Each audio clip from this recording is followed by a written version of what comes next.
insya Allah dengan usia yang ada, saya mau bilang dengan segala rasa hormat dan permohonan maaf, saya sungguh sangat matang dalam melihat permasalahan dan saya tidak ragu-ragu untuk dengan cepat membaca tentang situasi dan kondisi apa yang terjadi.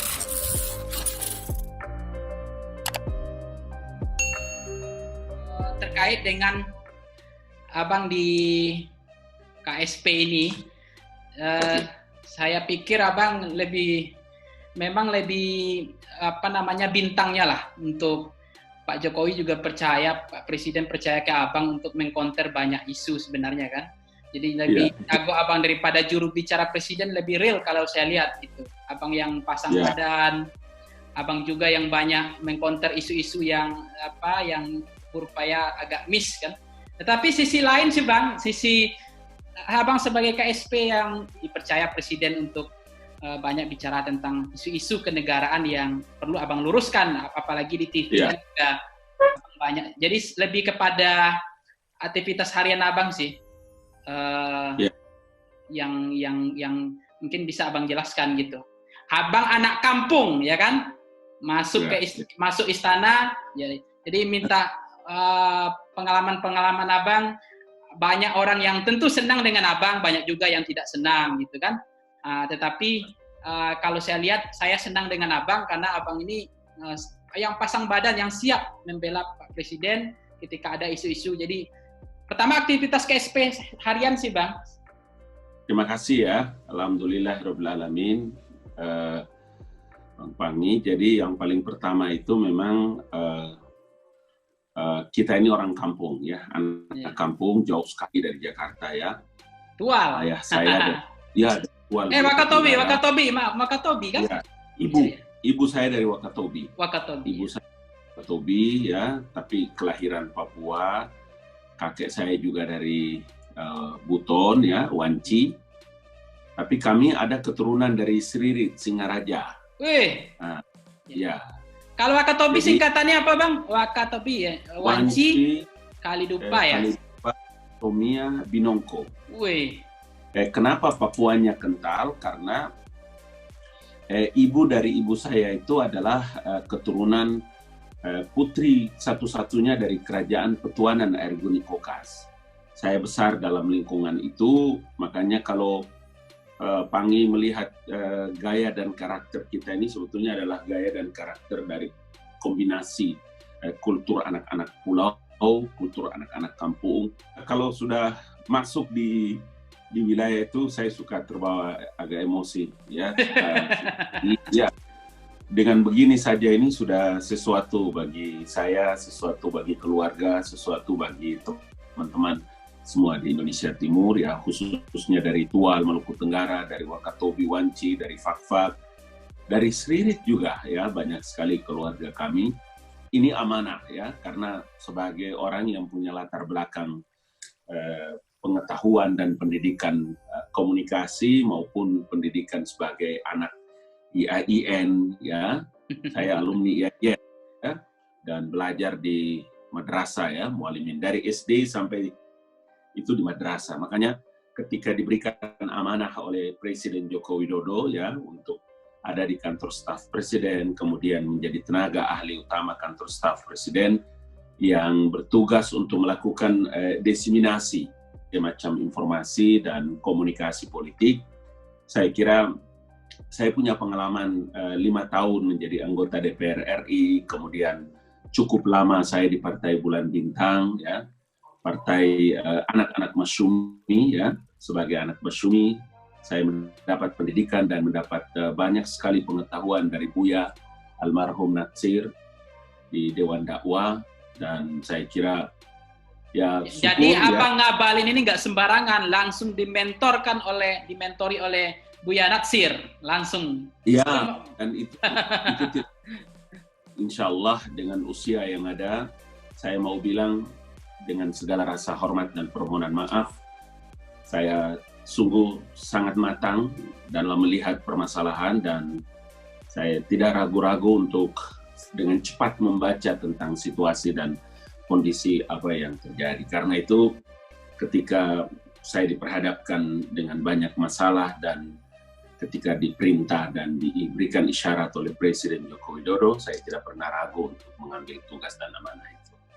Gitu, intinya kalau di mata Pak Presiden Jokowi, Abang ini betul-betul membantu lah. Ketika saya lihat ya juru bicara justru tidak terlalu berperan, justru Abang yang banyak meluruskan informasi, menyampaikan informasi A1 misalnya, hal-hal yang penting yang perlu diluruskan. Saya lihat Abang lebih pasang badan. Nah, kalau di mata Pak Jokowi, apa yang Abang dengar-dengar dari orang terkait dengan Abang Ngabalin yang ganteng di Indonesia Timur ini? Biasa saja, ya. Yang pasti bahwa kadang-kala saya berjumpa dengan Bapak Presiden, kadang-kala beliau melalui ajudan, melalui sekretaris beliau, kami harus datang ke Bogor atau datang ke Istana Negara, kemudian menyampaikan beberapa agenda-agenda kenegaraan atau persoalan-persoalan yang mungkin harus segera dibicarakan, kemudian diolah di kantor staf Presiden, di kedeputian kami. Itu ada satu kami membuat satu daily briefing dalam satu pekan itu atau dalam satu hari itu kan bertumpuk dan banyak masalah yang harus dijelaskan ke publik. Maka itu ada daily briefing, apa yang menjadi pokok pikiran, kemudian bagaimana hasil ratas, bagaimana hasil sidang kabinet, kemudian kami diskusikan bagaimana narasi dan pointers yang harus kami kemukakan ke publik, bagaimana mengcounter satu masalah, kemudian melakukan diseminasi terhadap informasi-informasi yang hoax, informasi-informasi yang tidak. Jadi artinya diseminasi, di aktivitas Bang Ngabalin ngapain aja, apa yang dikerjakan itu sudah dijelaskan tadi, diseminasi ya Bang ya, termasuk mengcounter isu propaganda. Kalau ada yang menyebarkan berita bohong, kan kami tahu berita sesungguhnya yang sebenarnya kayak apa. Jadi kita melakukan meluruskan, melakukan diseminasinya, melihat dokumen-dokumen yang kuat agar masyarakat itu tidak tersesat dengan berita-berita bohong. Sebetulnya itu, Pangi. Ya, yang jadi jelas Bang Ngabalin saya lihat termasuk yang punya kontribusi yang besar, politisi dari Indonesia bagian timur. Jadi sebenarnya Bang, politisi di Indonesia bagian timur saya tidak terlalu banyak misalnya dari Sumatera Barat, mungkin kampung saya agak lebih banyak gitu. Tetapi hadirnya Bang Ngabalin itu minimal mengimbangi bahwa politisi dari Indonesia bagian timur, Papua dan Wakatobi dan seterusnya itu ada Bang Ngabalin gitu. Jadi ini hebat, luar biasa gitu. Kira-kira gimana Bang peran politisi Indonesia bagian timur menurut Abang? Dahulu, sekarang, dan masa yang akan datang. Politisi Indonesia bagian timur. Kalau dulu kan memang untuk menjangkau sampai Jakarta itu luar biasa. Itu hanya orang-orang yang memiliki kemampuan tangguh yang luar biasa. Kami itu dari Fak-Fak hanya bisa sampai Sorong, paling jauh sampai di Manokwari dan Jayapura. Itu sudah sekolah paling tinggi.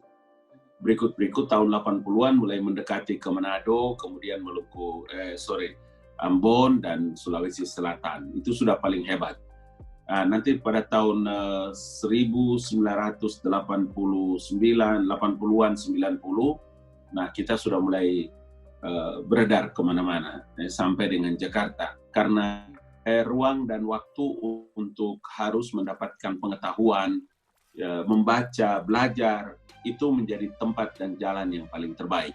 Kan kita tahu juga kan, peradaban sebuah bangsa itu kan ditentukan dari seberapa jauh tingkat kemampuan intelektual. Jadi kalau kita tidak punya pengalaman, kita tidak punya pengetahuan, apalagi kalau kita tidak punya moral, wah selesai, habis. Kita tidak bisa memiliki ruang dan waktu untuk bisa bersaing dengan orang banyak. Ya, artinya berarti luar biasa memang Abang ini politisi Indonesia bagian timur yang artinya beliau tetap rendah hati, saya lihat orangnya. Saya senang orangnya tetap gaul, funky, asik punya, enak dibawa. Artinya generasi milenial kayak kita itu seperti nggak ada berjarak dengan Bang Ngabalin. Terlepas dari beliau dianggap kontroversial, tetapi banyak juga yang senang dengan beliau, gaya karakter politisi Indonesia bagian timur. Kira-kira yang terakhir Bang, apa motivasi bagi mungkin teman-teman termasuk generasi milenial di Indonesia bagian timur, bagaimana mereka ke depannya dan untuk kita lah generasi milenial?